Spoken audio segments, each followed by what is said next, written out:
Hey everyone, what's up? LegendBTV here, back at it again with another year-end list reaction, and I'm so excited for this one. It is Mark Grondin, the one and only Spectrum Pulse. Yeah, my hair is wet, but okay, I don't care. We're doing this. I was looking into darkness, something to hold on. Found you while you were so broken. Alright, let's do this. I am so excited, guys. This is going to be amazing. I feel like Mark made my favorite worst list ever with 2016's worst hit songs list. It was incredible. The script was so dynamic and interesting, and oh my god, my hair's so crazy. I just took a shower, so don't at me, but okay. Right now, we're watching this baby. Okay, Mark, if you're watching, huge fan, man. So, yeah, everybody go subscribe to Mark Grondin at Spectrum Pulse, and let's do this.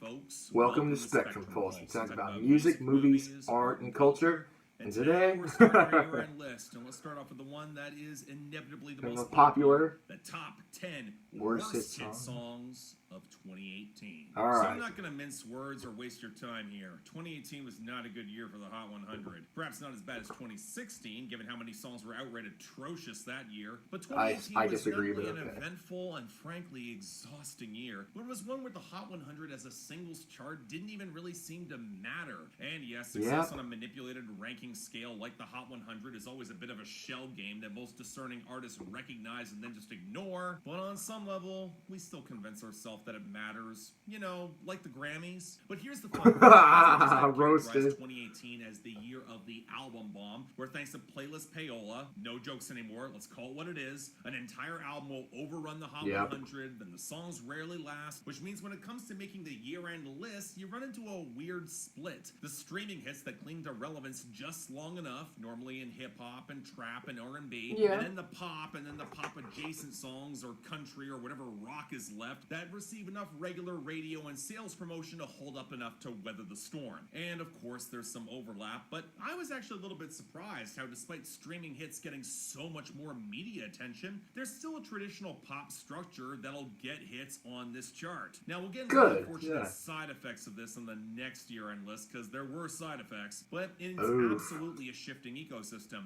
and there weren't many artists who could navigate that storm. But make no mistake, the ability to have charting success has never been proportional to the talent of the artist, and with trap being an oversaturated mess and most radio hits defaulting to the safest possible options for relevancy in a year where both Cumulus and iHeartRadio were on the cusp of bankruptcy, it was a rough year. And while I was more faintly embarrassed about the junk from 2017, 2018's bad stuff is in a different league. And keep in mind, this is just the stuff that debuted on the 2018 year-end Hot 100. Oh, come on. I can't wait to get to the list. Okay, come on. Order with our dishonorable mentions.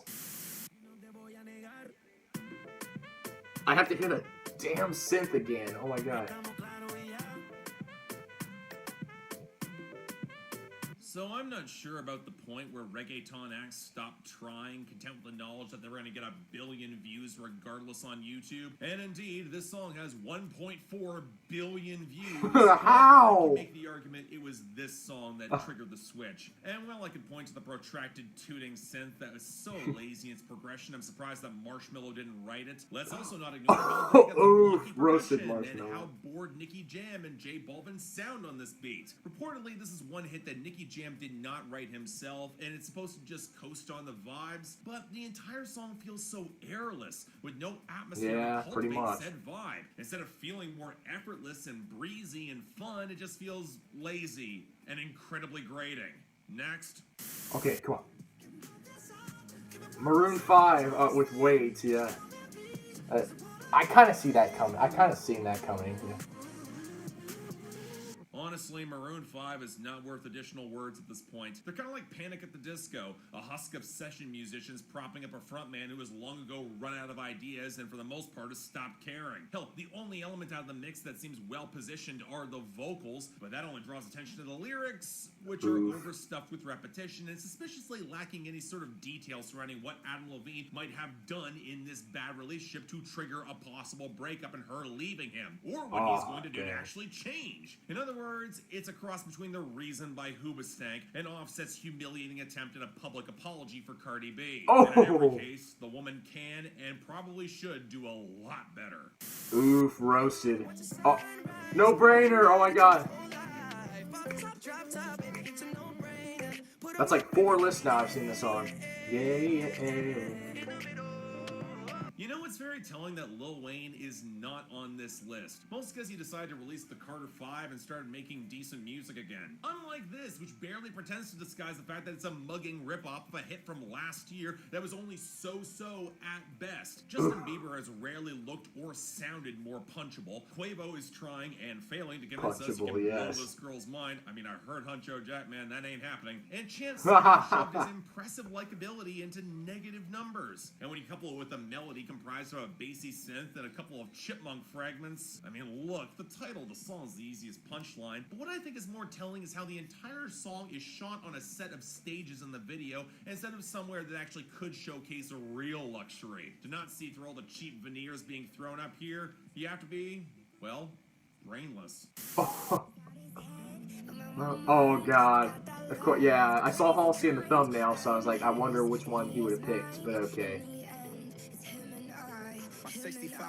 Alright, look, it's usually a bad move for dating couples to put out music celebrating that union. You're really tempting fate, folks, especially when it comes to just these two, who seem to have more cocaine and passive aggression than common sense or good vocabulary. Him and I is trying to milk the whole Bonnie and Clyde vibe, but it misses the fact that neither act has ever had the slightest convincing edge, and when the relationship sputtered out earlier this year, it made the song a humiliating postscript designed for high school Instagram stories trying to look more edgy. It's the I love this guy's vocabulary. Oh my god. Somehow more nakedly self-absorbed, but just as ruthlessly soulless and incredibly mediocre. Move on. Oh my god, I have not seen this song on any worst list yet. Holy crap. Okay. You know, it's very easy to give NF some sort of pass, given that in comparison to a guy like G-Eazy, he's got tighter flows and something of a distinctive lyrical idea in exploring the toxic relationship with his father. And I'll admit, I was probably one of those people who would have given him a pass until I heard this turd one too many times. And basically realized I was judging it on the basis of nearly every other white male rapper shitting the bed this year. Like G-Eazy, the problem is a serious lack of detail in a lot of the storytelling, a lot of musing surrounding embarrassment and paranoia, and a relationship where nobody is getting straight with anything and anyone. But what I've hated the most about this song is the hook, because apparently someone told it can get really annoying. Chipmunk vocals and ex-ambassadors is how you want to sell this. The only reason it's not on the list proper is because NF is competent as an MC. So congratulations, you're the Christian version of Logic, who can spew flows for days and yet say so very, very little. Thank God, alright. A worst list would not be complete without this, yes. It's actually really annoying sped up though. Dang, even more annoying. When I saw the video, this was a homage to Soul Train, I wanted to throw my computer through a window, because that show was a testament to 70s grooves and passion, and outside of the majority of the rest of culture too, this is none of either, with a rinky-dink keyboard line that will get stuck behind one of the stiffest trap grooves I've heard all year. And really, going through any Migos song on a lyrical level is completely pointless, but it's very telling that they claim they didn't buy their fame and success when you know that for some of that brand name flex saying they got a bag, and then for Offset to mention his vault full of assaults and then hitting a bitch, you know, I know he's referring to different things, it's called lazy word placement in the song, it raised some unfortunate implications, and then take off planning to buy his own coffin early. Why? I mean, also, Drake is here trying to mend bridges from when he jacked Migos' style 3 years ago. Yeah, Drake, you're not getting away so easily. I've got more to say about you later. Uh-oh. Thank God. Okay, yeah, we're taking out this pile of crap too. Good. Only dishonorable mention, though. I wonder what could make the list. So, you know, I think I've been more than forgiving when it comes to trap acts and calling out misogyny, but I think throughout the course of album bombs with Future and entirely too many guest verses, I can comfortably say that Juice WRLD sounds like a misogynist, but can I also say he's a pretty shitty and juvenile songwriter too, hitting the Simple Plan brand of bargain barrel emo cliches surrounding how pretty girls are all evil and plastic. I mean, don't get me wrong, I totally get why this guy has a teenage fan base, but I also get why all of his fan base will be faintly embarrassed of him and themselves in 2 years at most. The only real catharsis I can get out of this is that Sting took the majority of the revenue from this song because of sample clearing issues, but given how I think that this guy might have a bit of staying power given how many other emo rappers have died over the past couple of years, it seems like a pretty small price. I mean, expect this guy to feature on my list going forward if he has more hits, and I get the distressing feeling that he will. So yeah, those all sucked. Let's move on to the list proper. Number 10.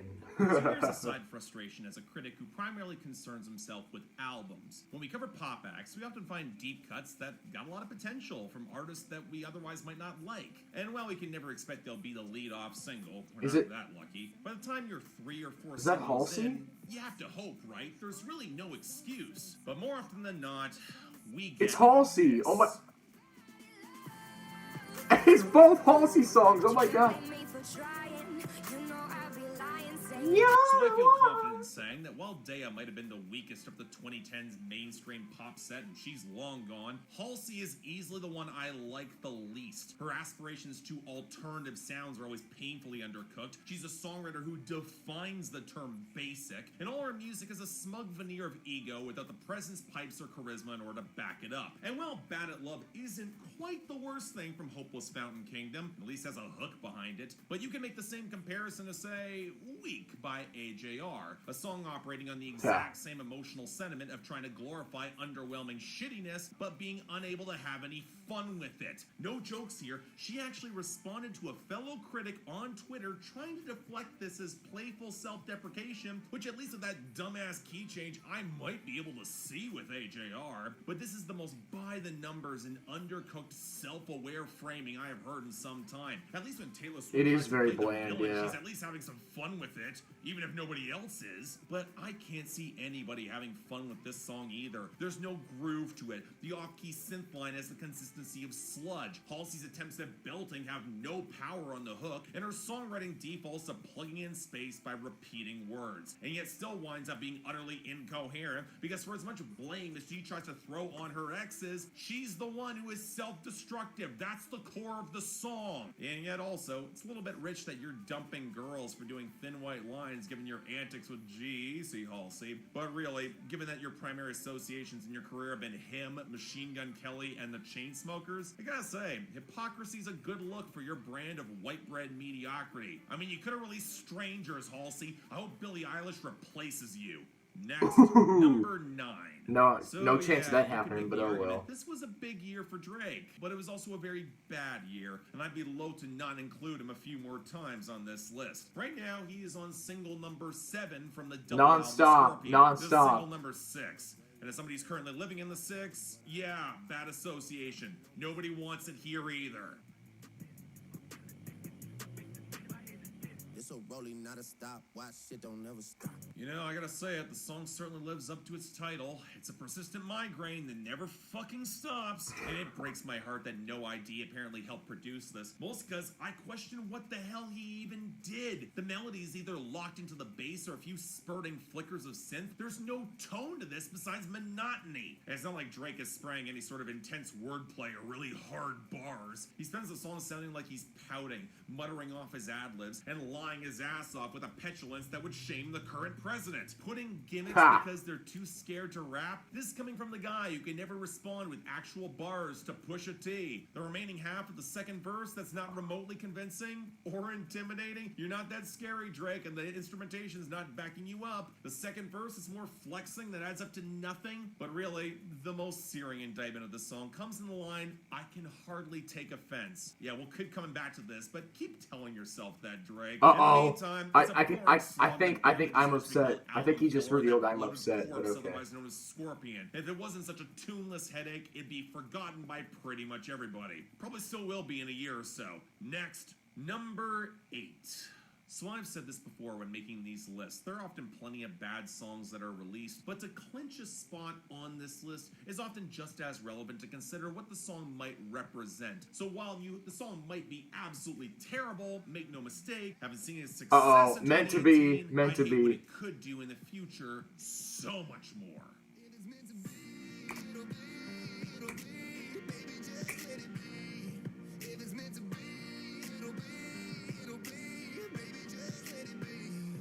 So whether you watch the charts or not, I don't know how anybody can listen to Meant to Be tacked onto the ass end of BB Rex's crappy debut album Expectations in order to boost its streaming position and not see this as a complete systemic failure at every level. Let's not mince words.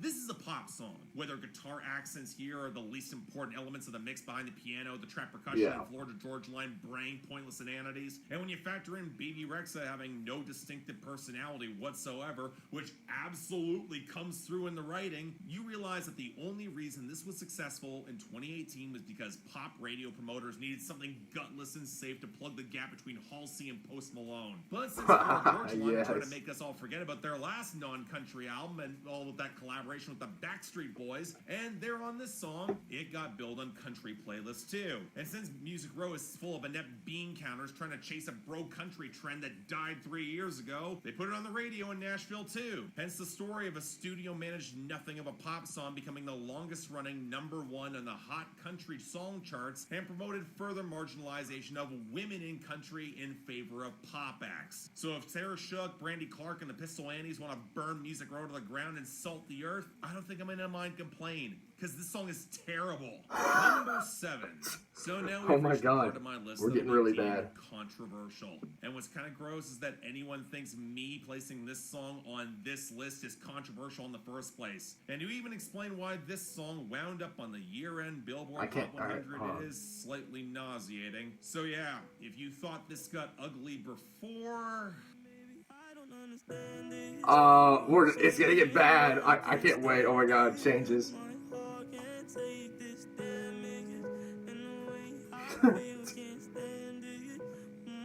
Okay, look, I have said my piece on XXXTentacion. In my review of Question Mark, I was able to interpret and deconstruct his appeal at length. That was it for me. And while I still think that the album is misshapen, amateurish, and pretty awful as an artistic body of work outside the artist, it's hard to deny it reflects the intent of the artist. But then he died. And I don't have any emotions one way or the other. And I still don't. He's gone to whatever comes next. There's no point at me being angry about him anymore. He's gone. It's over. But there are two groups of people I'm angry at. The die-hard fans who have continued to relentlessly deny everything he ever did in their attempt to rewrite history, completely ignoring the naked contradiction and how it's that very human darkness that made X in any way compelling. And then the rapacious bastards in the music industry milking those diehards for all they're worth. And honestly, they kind of deserve each other, and I wouldn't even care if I didn't have to cover these embarrassing fragments on Billboard Breakdown and then have to deal with the diehards attempting to gaslight everybody in the comments and really living up to their idol. But let's get some context here. Let's step outside of this, because if you're outside of that toxic feedback loop and any cult of personality, this is an amateurish piano dirge whining about his girl changing and he doesn't like it. That's it. The appeal is very punk in that anybody could do it, and like most punk, it was eaten up by the machine for posthumous packages and streaming support, which got this song here. Capitalism, ladies and gentlemen. Let's just move on. #6. Yes, Well, let's. that got pretty heavy fast. Thank God the next song just sounds atrocious. That makes things so much easier. Marshmallow. Oh my God, friends. Brian Diaz.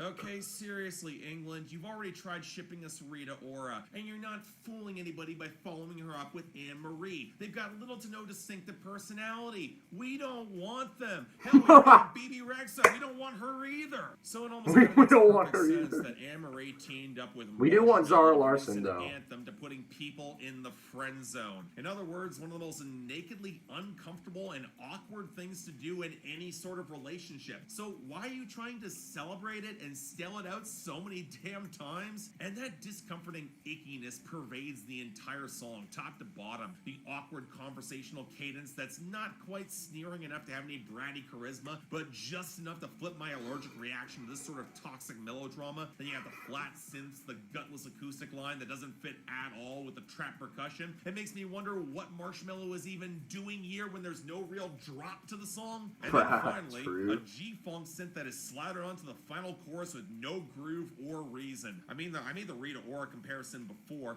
but the tone of this song overall reminds me a lot more of Cher Lloyd's similar brand of teenage toxicity that we got on Want You Back in 2012. And you know what? Say what you will about Cher Lloyd, she had a personality.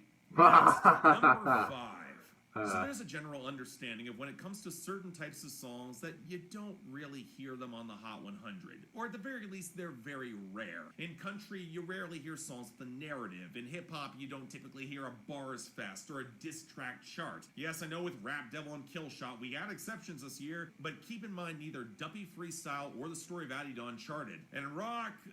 yeah, like we can get a rock song anymore in the Hot 100. That's so sad. One of these categories, it is the posse cut. The songs that were big in the 2000s, especially in crunk and hip-hop, nearly always run long, and they're rarely more than some of their parts, especially when the artists involved. Sadly, they're not exclusive to hip-hop, and it doesn't look like everybody got the message. Yeah. My God. So I'll be very honest. I actually get a little bit uncomfortable putting reggaeton songs on my worst list, because I don't speak Spanish, as you've all no doubt informed me, and there's a very real chance that I'm missing some sort of cultural idiosyncrasy that redeems this. Somehow, judging by some of my critic peers in Latin America, I don't think that was an issue here, as I don't know who likes this song. I mean, clearly somebody does. Like with every other reggaeton song, it's got like 1.4 billion views on YouTube right now, but I can't imagine why. For one, the song opens up with the auto-tune caterwauling of Ozuna playing off these dreary pianos and a really forgettable beat, and none of it evolves or changes to show potent It changes by XXXTentacion. accidents to brag about kicking some girl to the curb. And here's the thing, I don't mind a good, angry, or even petty breakup song, but the key to making that work is brevity. You get in, you get out. You don't want to wallow in being a total dick for 7 minutes, especially when the production isn't fun or interesting. And that's before you translate the lyrics. And here's a bit of advice. Don't. I mean, I would expand on that, but really, that's giving this thoroughly unpleasant turd more thought than it deserves. I love when Mark says turd, to be honest. Number 4.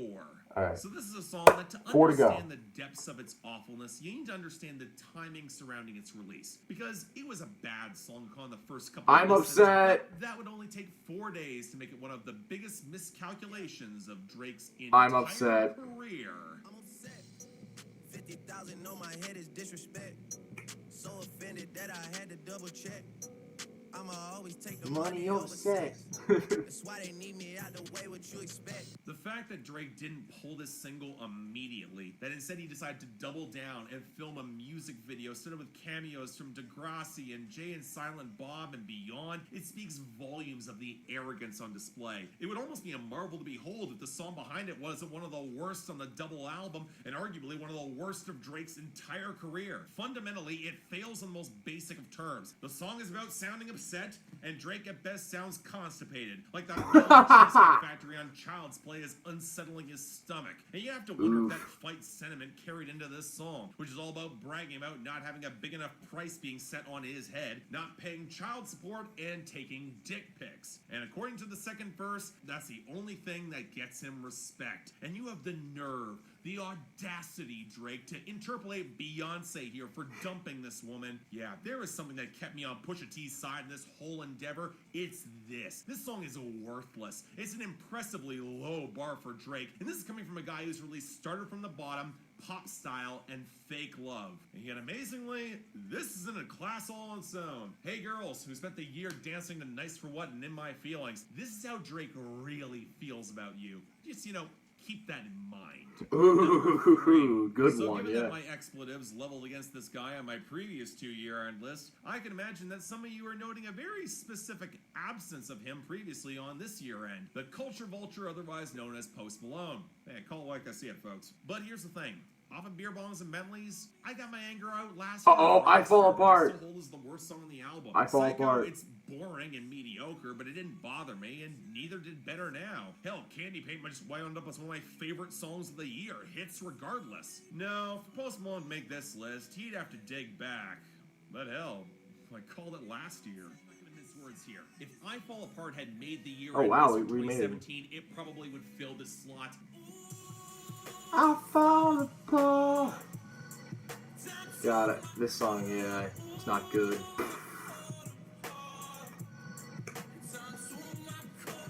So I saw Post Malone live this year, and he was terrible. Even with technical difficulties, he's sloppy on stage, and the pit was even worse. A throng of jeering white boys who threw bottles of piss and groped everything that moved. But what actively got me to leave the venue were the circle pits forming for this song. Arguably the worst song on Stoney, and Post Malone at his most execrable. I have to question why he saw Post live, though. And man alive, it shows. An incoherent morass of self-loathing and sexism. Maybe like as an opening act, girl or a devil in the form of a horn. Guess where Juice WRLD got it from? I mean, they're called succubi, Post Malone. Talk to Lil Uzi and learn some demonology. And with some of the most atrocious production of his entire career here too. The chipmunk fragments, the shredded haze of vocals, the desaturated guitars, a swamped out rubbery beat on the hook that's got no body, and the sort of howling yodel that sounds like Post Malone is passing a kidney stone. But again, the reason it doesn't work, it's on a fundamental level, is that we're supposed to make us feel Post Malone's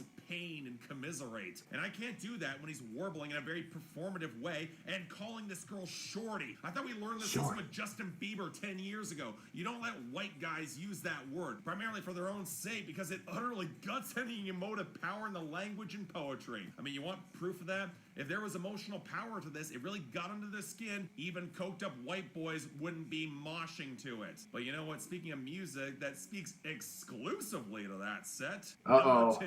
2 to go. I'm sure you've noticed at some point, you might have noticed another very conspicuous absence on this list. The other big headline-grabbing artist of 2018, who goes by the name Tekashi 6ix9ine, who spent a significant amount of the next couple of years in prison. What he got caught up in is far bigger than the underage sex acts that damned him in the first place. But you know what? I'm looking at the music, and I kind of get the appeal of a song like Gummo. It's obnoxious, it's blaring, it's sadistic, but it's the same shock value. We all know it's horrible. Like DMX or even Eminem had in the late 90s. And while I rarely like it, I get it. So about the worst thing you could do is feed him to the music industry that will completely misunderstand his one-dimensional appeal and try for some form of pop crossover.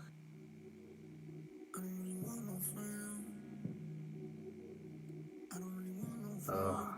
Okay, serious question. Besides industry hacks, who wanted this? Who wanted 6ix9ine to showcase his non-existent sensual side, strip away all his firepower that was his sole redeeming quality musically? Who wanted to pair with production from Murda Beast that spends it all the runtime cultivating a sense of this oiling, creeping dread that fits with nothing? And who convinced Nicki Minaj, who spent 2018 doing her best to burn her public image to the ground in spectacular fashion, that the best idea was teaming up with him, with whom she's got no chemistry and seems utterly lost at the very bottom of the barrel. And putting aside how the song has no firepower or intensity or any coherent mood besides forcing somebody who might imagine a sexual encounter that nobody sane can find appealing behind these two, the lyrics, they're complete garbage. Between the facts that this flow was jacked from another rapper, 6ix9ine falls up in the Halsey route of repeating words to fill up space, and then playing eeny, meeny, miny, mo to kick girls to the curb. And with Nicki Minaj rapping about the brand of chips that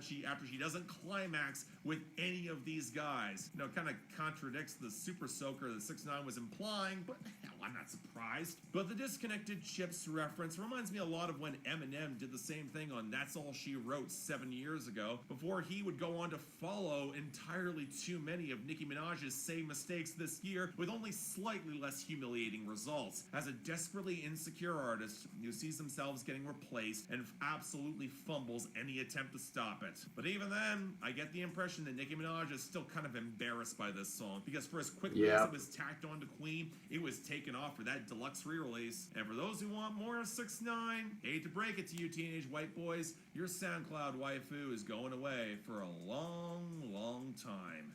good riddance. And finally, number 1. Oh, None of you it's will sad. be surprised by my number 1 pick. Sad. You all heard me rant about it at Billboard Breakdown Maybe. at length. Freaky But Friday? given how many other lists this will make, which I'm assuming is pretty much all of them, I don't think there's anything I can say that'll top what has already been said. Freaky Before I try to Friday. put this to bed and smother it with all the pillows, I want to make one observation. To this day, there are people who will place Chris Brown as a king of R&B, despite the fact that I'd give failing grades to over half his albums, and he has at least 3 legit atrocities in his name, just in bodies of music in terms of albums as a whole. But even with all of that, if there was something to thoroughly disqualify him forever from that conversation, it's this song.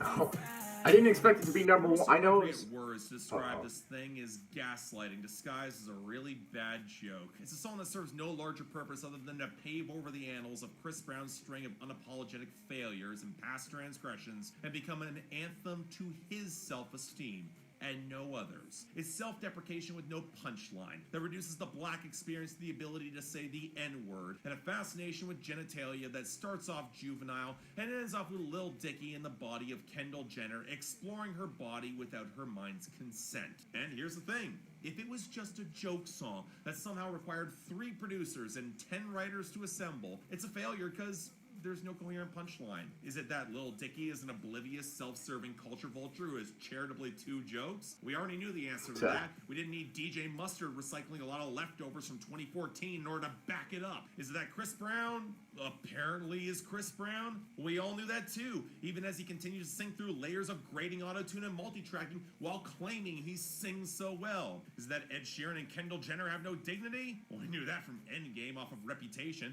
and Kendall's a Kardashian who did that Pepsi ad, which is arguably funnier than anything Lil Dicky has ever written. Is it that saying the word vagina is funny when it comes from somebody who can't sing before the inner workings of it is such then explored?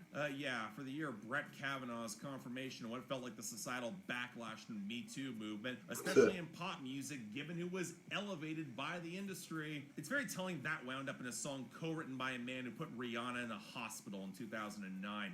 Yeah, some of us don't really forget things. And I got back to saying all this and more when I covered this at length earlier this year, which is very indicative of the culture that actually thinks this is actually funny. Because it's not. And I won't claim to have the best taste in anything, but for a song that feels really emblematic of the most tired, humiliating, unfunny, dated, and gross elements of 2018, at least I'm not stuck defending this. It's the worst song of 2018, as if it was even a contest. And right now my only bit of catharsis comes in the 2 main artists having received no success ever since then. You know what? Good. Let's keep it that way. So yeah, thanks a lot for watching. If you'd like to like and subscribe, I would be more than grateful. Oh, it went by so fast. Oh my god. Holy crap, guys. Another amazing video from Mark. Oh my god.